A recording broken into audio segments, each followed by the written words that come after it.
Salam dan bahagia.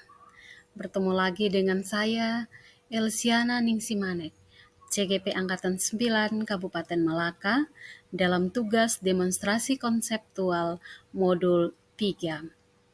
Dengan fasil saya yaitu Bapak Victor Tanesip dan pengajar praktik saya, Bapak Remigius Ua. Pada tugas demonstrasi konseptual kali ini, CGP diminta untuk mewawancarai pimpinan atau kepala sekolah 2 atau 3 dengan topik pengambilan keputusan sesuai dengan nilai-nilai kebajikan sebagai seorang pemimpin pembelajaran.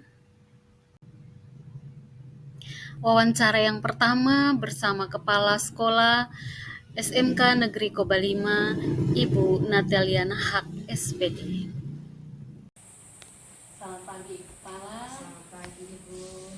Apa kabar? Luar biasa.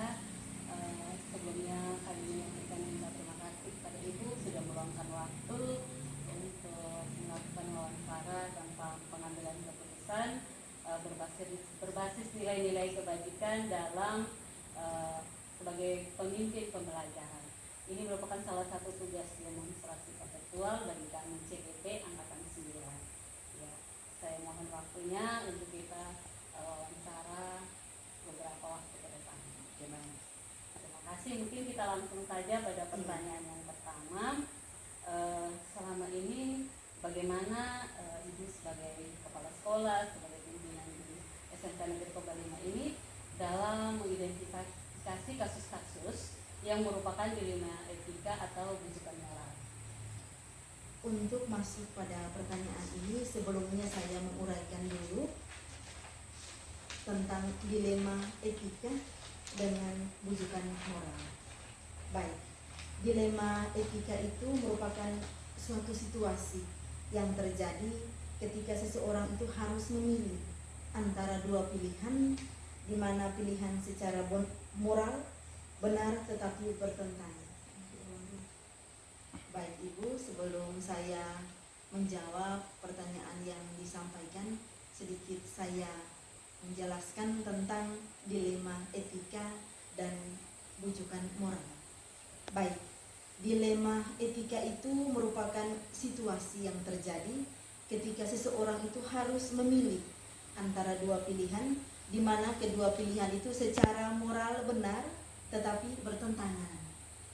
Sedangkan bujukan moral itu situasi yang terjadi ketika seseorang harus membuat keputusan antara benar dan salah. Bagaimana saya selaku pimpinan dapat mengidentifikasi kasus-kasus yang merupakan dilema etika atau bujukan moral? Yang saya lakukan, saya harus melihat persoalan kasusnya seperti apa. Apabila kasusnya tersebut melanggar hukum, maka pastinya itu harus benar atau salah. Tetapi jika kasusnya harus dihadapkan pada pertimbangan secara moral, di mana kedua pilihan itu benar tetapi bertentangan, maka saya harus mengambil keputusan yang tepat dan bijaksana, karena tidak ada keputusan yang salah di dalamnya. Itu menurut saya. Baik, penjabarannya ya. Dalam mengambil kasus kita harus mengidentifikasi tingkat permasalahannya, itu apakah permasalahan besar dan kecil, terus melanggar aturan hukum yang berlaku atau tidak. Baik, terima kasih. Luar biasa tadi mengidentifikasikan kasus dilema etika atau bujukan moral, di mana sebelum menyelesaikan itu tentu kita harus mengidentifikasi apakah masalah itu besar atau masalah itu kecil, dan melanggar peraturan yang lebih besar atau tidak. Kemudian baru kita menentukan pemecahan masalahnya. Ya, penyelesaiannya ya.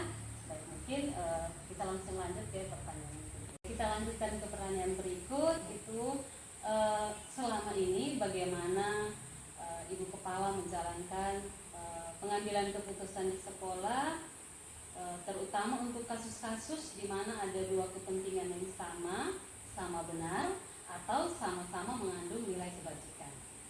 Oke, baik Ibu. Sebelum saya mengambil keputusan untuk satu persoalan yang sama-sama benar. Maka sebelum keputusan saya ambil, terlebih dahulu saya harus mengumpulkan informasi. Kemudian saya melihat fakta yang ada. Saya melihat siapa yang terlibat di dalam kasus ini. Saya menganalisis benar salahnya. Kemudian saya membuat alternatif solusi. Dan kemudian saya juga bisa merefleksikan. Saya kelompokkan hal yang saya uraikan tadi masuk di dalam penelusuran masalah. Nah, setelah awal saya melakukan penelusuran masalah, saya mengidentifikasi masalahnya. Kemudian saya membuat kesimpulan, dan kesimpulan yang saya ambil itu adalah langkah awal atau menjadi dasar untuk mengambil keputusan.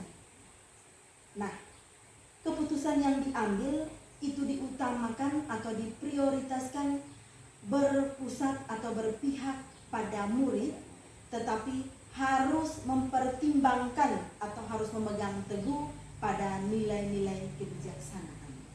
Ini langkah-langkah pengambilan keputusan itu mulai dari mengumpulkan informasi, kemudian siapa saja yang terlibat, kemudian dianalisis dan sampai pada refleksi dan akhirnya disimpulkan. Jadi langkah-langkahnya luar biasa yang sudah dilakukan Ibu Saudari ya.